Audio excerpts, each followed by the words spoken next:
Buenos días. ¿Estamos listos? Súper. Muy buenos días a todos y a todas.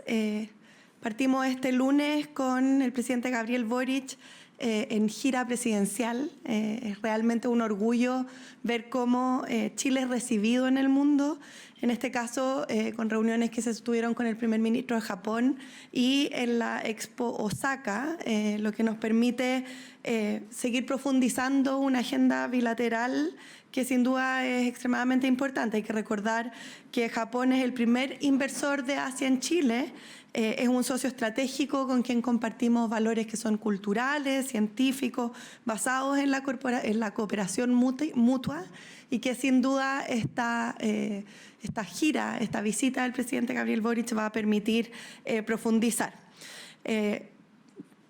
Dentro del contexto de esta gira, como ustedes saben, el presidente junta a una delegación que es amplia, con parlamentarios, con empresarios, tuvo también la oportunidad de visitar la Expo Osaka 2025.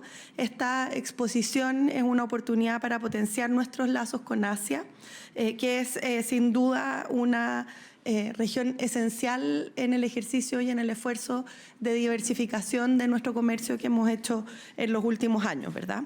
En el día de hoy, el presidente ya aterrizó en China. Como saben, están con una diferencia de horario importante y por lo tanto a partir de mañana de allá comenzarán estas reuniones que son bilaterales con el presidente Xi Jinping, pero también multilaterales en el contexto de la cumbre CELAC-China, que, insistimos, tiene que ver con esta agenda que hemos propiciado como gobierno con miras a fortalecer nuestras redes comerciales, a profundizarlas y a continuar con una diversificación del comercio que es esencial para abordar los desafíos que hoy día nos vemos enfrentados en las distintas economías a propósito de los aranceles.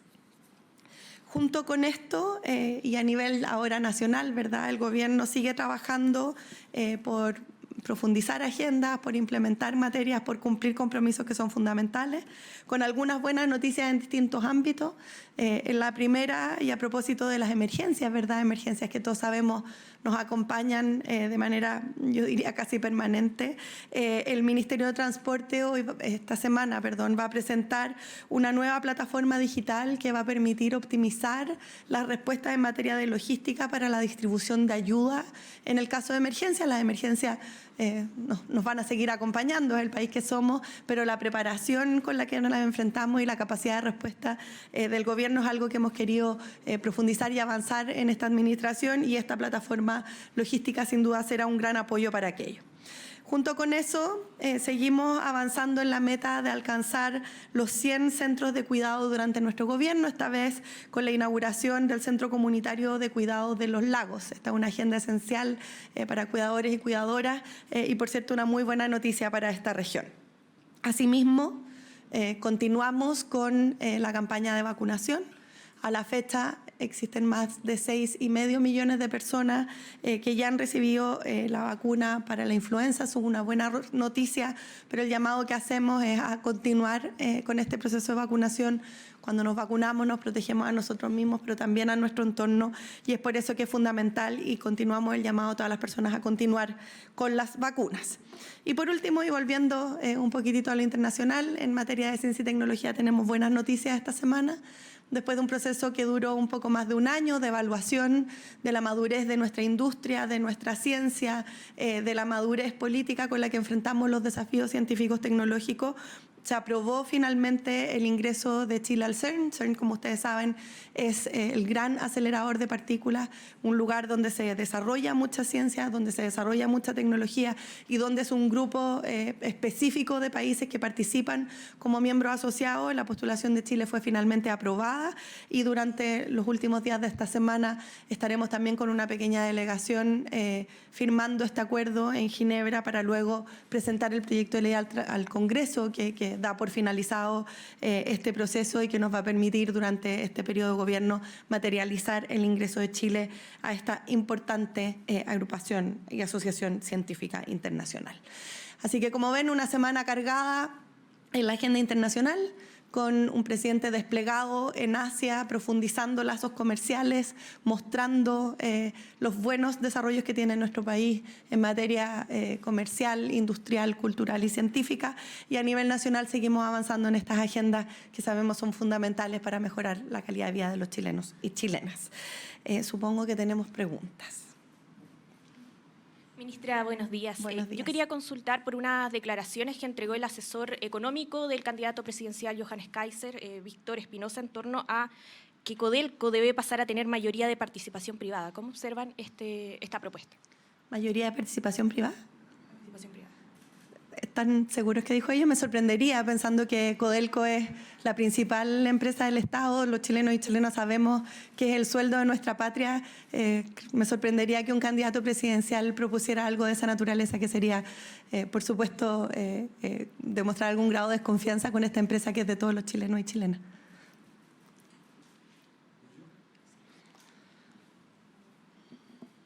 Hola, ministra, buenos días. Buenos días. La llevo al caso Procultura. Escuchamos durante esta mañana al presidente, pero ¿por qué él evitó referirse si hubo o no financiamiento ilegal de su campaña? A ver, es importante distinguir distintos ámbitos, ¿verdad? Lo primero es lo que hemos señalado tanto el vicepresidente Elizalde como yo, y que es información que ahora es de público conocimiento, está en los medios, ¿verdad?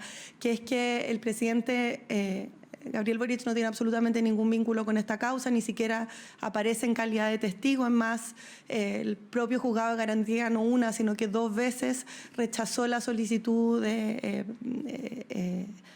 iniciar diligencias intrusivas, ¿verdad?, para poder investigarlo. Es decir, no hay ningún vínculo entre el presidente y este caso en particular. Lo segundo es que en aquellas materias que son de investigación o que tienen que ver, por ejemplo, con el financiamiento de las campañas, eso es algo que radican los partidos, son los que están a cargo de hacer las rendiciones al CERVEL y llevar adelante esa materia. El propio Frente Amplio emitió una declaración en esa dirección y eso, por supuesto, algo que desde el gobierno y, por supuesto, el presidente de la República no le corresponde abordar. Y lo tercero, y a propósito de lo que ha sido parte de la discusión en los últimos días y que fue señalado por el propio vicepresidente Elizalde, a propósito del aumento de los recursos que habría recibido esta fundación, es importante para nosotros aclarar que este aumento de ingresos viene esencialmente de donaciones de privados o de transferencias de los gobiernos regionales. Esto en el entendido, además, de que los gobiernos regionales, como ustedes saben, son escogidos democráticamente y no son dependientes del Poder Ejecutivo, tienen una independencia que, por supuesto, desde el gobierno respetamos y que es lo que nos hemos dado como institucionalidad vigente. Así que a raíz de esos 3 puntos, bueno, el presidente vino a reforzar lo que hemos dicho en las distintas ocasiones. Las instituciones tienen que funcionar bien y nosotros como gobierno estamos permanentemente disponibles para colaborar en todas las materias que se requiera con la justicia. Ministra, ¿cómo está? Buenos días. Buenos días.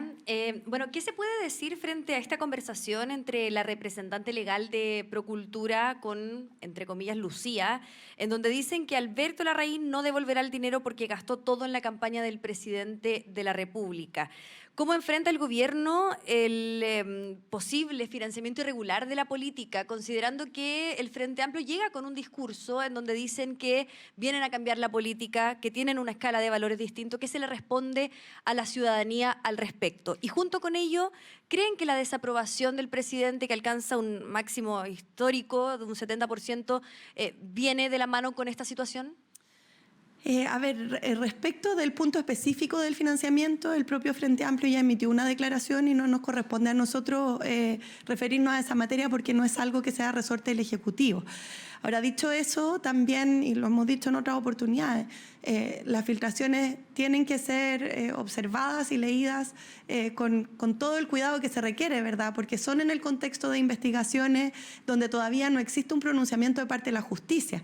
Estas son declaraciones que serían entregadas por personas sin que exista un pronunciamiento hasta ahora, que es lo que tenemos, ni siquiera de formalizaciones, ¿verdad? Es decir, son hipótesis que se están administrando en un proceso de investigación respecto del cual, por supuesto, nosotros como gobierno no tenemos absolutamente nada que aportar y nada que referirnos a la materia. Ahora, respecto de su segunda pregunta, Las encuestas son, lo decimos siempre, ¿verdad? Fotos del momento, por supuesto que se miran, pero nuestro foco y nuestra preocupación está puesta en avanzar en aquellas agendas que son prioritarias. Hablamos mucho de estos casos judiciales, pero la verdad es que ocupan un porcentaje bastante menor, por decir insignificante, el trabajo del gobierno, que está enfocado en avanzar en la reforma de permisos, en Sala Cuna, en el final CAE, en lo que mencionábamos antes, en estas plataformas para logística ante emergencias, en nuevos centros de cuidado. Se van a estar entregando esta semana 5.000 nuevos subsidios habitacionales en el Parque Estadio Nacional. Es decir, hay una serie de medidas que hoy día son las que nos ocupan y las encuestas, bueno, son fotos del momento, los comentaristas políticos se refieren a ellas, nosotros enfocados en la tarea de gobernar. ¿Y no les preocupa que al gobierno, liderado por el Frente Amplio, se les vincule con posible financiamiento irregular de la política, que era algo que tanto cuestionaban en el pasado? ¿Qué se le responde a la ciudadanía? Sí, es que creo que es súper importante aclarar ese punto. Aquí se pueden hacer muchas acusaciones y todas las personas pueden tener una opinión, pero lo relevante es lo que determina la justicia, ¿verdad? Por algo están las investigaciones. Y respecto de esas investigaciones, no solo hemos estado permanentemente disponibles, el caso del presidente yendo incluso más allá en algunas ocasiones de lo que son sus obligaciones constitucionales en materia de entregar información, ¿verdad? Pero quien determina si es que existieron situaciones irregulares o si es que hay delitos, es la justicia. Y la justicia hasta la fecha, de la información que conocemos por trascendido, ha descartado cualquier necesidad de vinculación del presidente con estas materias. No se ha pronunciado respecto de sentencias. Hasta la fecha no conocemos formalizaciones y eso es algo que le corresponde a la Fiscalía, por cierto. Por lo tanto, no nos podemos referir a lo que son hoy día hipótesis que se construyen en torno a filtraciones respecto de una causa que está en curso.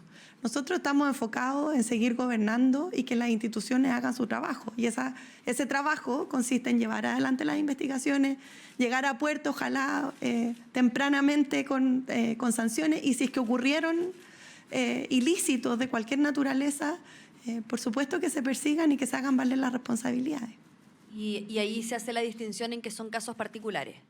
¿En qué sentido? En el sentido de que cómo afecta que casos particulares, en este caso, por ejemplo, estamos hablando de Alberto Larraín, que no es un funcionario de gobierno, pero que de todas formas se vincula acá con el presidente de la República. ¿Se hace la distinción ante la ciudadanía? Es que creo que es importante separar los espacios. Hay una instancia que corresponde al CERVEL, donde se analizan los gastos de las campañas, el Frente Amplio ya se refirió a aquello.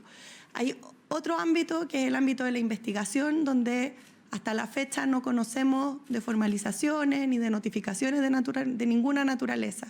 Y hay otro ámbito que es el ámbito de lo que cualquier privado puede hacer en su propia esfera o decir. Si nos refiriéramos a cada una de esas cosas por el solo hecho de que aparecen en una investigación de la cual conocemos a través de una filtración, la verdad es que estaríamos haciéndole un flaco favor a la justicia. Aquí hay investigaciones en curso, hay instituciones que funcionan que son las llamadas a determinar si es que hubo o no hubo un ilícito. Nosotros como gobierno nos podemos referir a los hechos que son ciertos, conocidos, oficiales, ¿verdad? Y en esa materia, y lo dijo el propio presidente, no tenemos absolutamente ninguna preocupación y no tenemos absolutamente nada que esconder. Ministra, buenos días.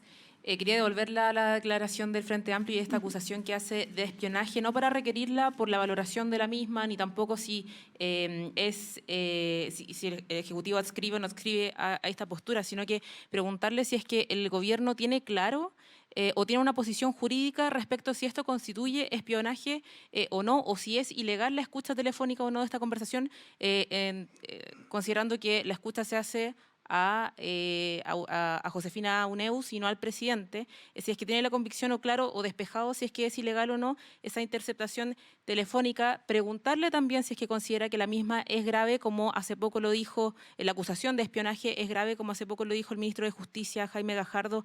Y por último, ministra, más allá de que usted ha considerado legítimo este debate sobre el trabajo que hace la Fiscalía, si es que hay preocupación en ordenar las filas del oficialismo respecto a este tema, cuando se han enarbolado esta tesis de espionaje, se ha enarbolado el tema de activismo judicial, considerando que la separación de poderes y el respeto por el trabajo de las instituciones es tan fundacional y tan defendido por parte del Gobierno.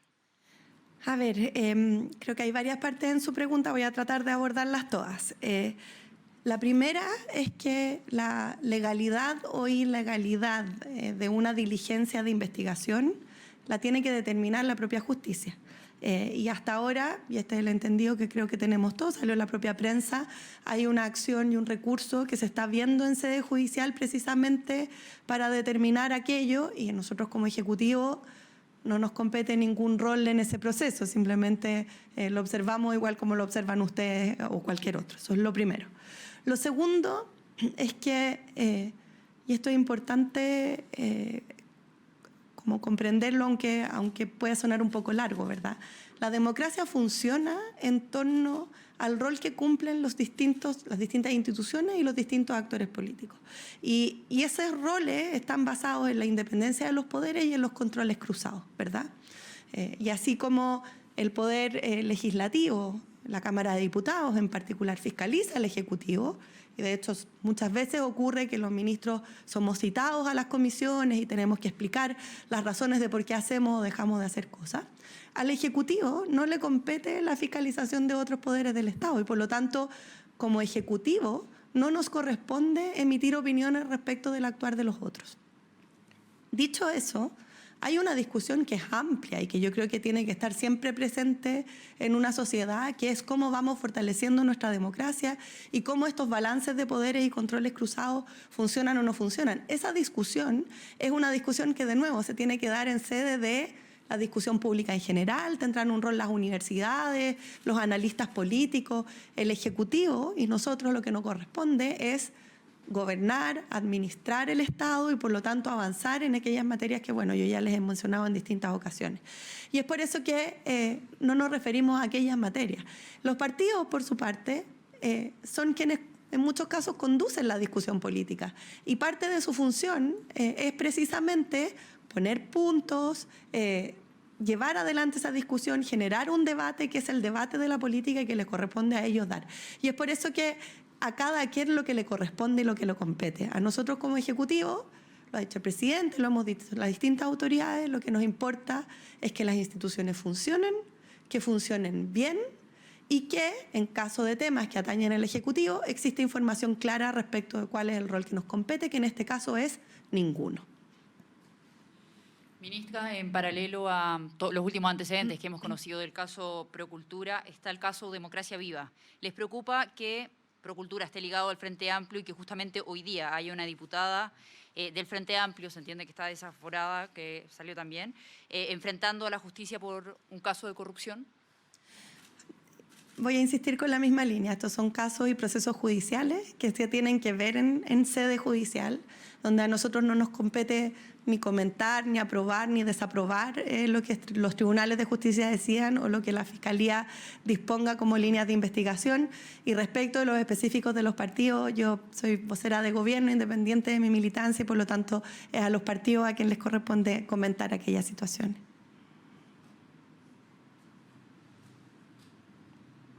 Hola, ministra. En el caso de la ley de fraccionamiento pesquero, quisiera que me señalara si el subsecretario de Pesca, Julio Salas, ha presentado su renuncia al cargo desde que se conoció que se legisló con información errónea. Y lo segundo es quién asume la responsabilidad política por la entrega de información que no era verídica, que sirvió para un proceso legislativo, que hubo votaciones y que eso generó diversos efectos, como hemos sabido en los últimos días. ¿O se respalda a alguien que para sectores parlamentarios dejó de ser un interlocutor válido y que suma críticas tanto de sectores pescadores como de sectores industriales? A ver, respecto de esa materia yo quisiera señalar dos puntos. El primero es que, y de nuevo con el objetivo de entregar información completa, ¿verdad? La ley de pesca abarcaba 22 pesquerías, de esas 22, 20 fueron aprobadas con un apoyo y una discusión que se llevó adelante de buena manera en el Congreso y que por lo tanto no están puestas en duda, y eso creo que es importante porque es un gran avance. Habían dos que fueron a comisión mixta, una de ellas ya se despachó y está el caso específico de la merluza, que es lo que ha dado lugar a esta discusión, por cierto, muy legítima en los últimos días. Como gobierno, nosotros estamos enfocados en resolver esa situación y es por eso que el ministro Grau ha estado en reuniones con los distintos actores involucrados, con los parlamentarios, con la misma empresa, con los distintos sectores. Lo propio ha hecho, y ustedes pudieron tener reacciones de esa reunión hace breve momento aquí en el Ministerio del Interior, con la subsecretaría, donde se discutió esta materia. Se está buscando una solución que permita abordar ese desafío, que no se pierdan empleos y que, en caso de ser necesario, se discuta en el Congreso nuevamente por el mecanismo que sea el más adecuado para ello. Ahí están puestas las energías y el foco en este minuto. Esto debiese resolverse en los próximos días, ¿verdad? Luego de lo cual efectivamente va a ser necesario hacer una revisión respecto de los procesos, de dónde ocurrieron las fallas y de cuáles son las responsabilidades asociadas. Pero hoy día el 100% de la concentración y de la energía no está en identificar a un culpable específico respecto de esta materia, sino que en resolver el problema. Y me va a repetir la pregunta del subsecretario Salas, así que lo adelanto. Los cambios se hacen en base a una evaluación que hace el propio presidente de todas las autoridades y se comunican en el minuto que se hacen, y esa no es la situación en la que estamos en este minuto, así que enfocados en resolver el problema. Entonces, ahora, siendo el mediodía del lunes, el subsecretario no ha presentado su renuncia ni tampoco se le ha pedido el cargo. Siendo el mediodía, podemos informar que eso no ha ocurrido y que estamos enfocados en resolver la situación en la que estamos de la mejor manera posible para todos los actores involucrados. Buenas tardes. Buenas tardes. Según entendemos, mañana se buscará repetir esta votación. ¿Cómo se concilia ese objetivo ante las posturas que ya advierten no dar unanimidad para que esta votación se repita? Incluso posturas dentro del oficialismo como el Partido Comunista y el Frente Amplio que dicen esto es parte de un aprovechamiento político para intentar favorecer a la industria. A ver, hay dos materias. Una es la voluntad de encontrar una solución y creo que en eso estamos todos de acuerdo que es importante hacerlo y han habido buenas conversaciones en esa línea. Una segunda es la técnica legislativa que se va a utilizar para poder resolver el asunto, dentro de los cuales se están evaluando distintas. Esto se hace en conversación con los parlamentarios, por supuesto. Es una conversación que todavía está en curso y por lo tanto yo no me puedo adelantar a cuál va a ser la definición específica del procedimiento mediante el cual en el Congreso se va a abordar esta materia con miras a encontrar una solución. Pero por eso separo los puntos y respecto de lo segundo, probablemente entre hoy y mañana existirá claridad y será informado o por el ministro Grau o por la subsecretaria, por la ministra Lobos desde la SECPRES en lo que concierne a el mecanismo mediante el cual se va a llevar adelante la discusión en el Congreso. Evaluando otras opciones, entonces, además de repetir la votación. Es que siempre se evalúan todas las opciones disponibles y yo en este minuto no puedo ni descartar ni confirmar ninguna porque es una conversación que está en este minuto abierta con los distintos actores. Súper, creo que estamos con las preguntas. Muchísimas gracias. Que tengan un buen día. Gobierno de Chile. Chile avanza contigo.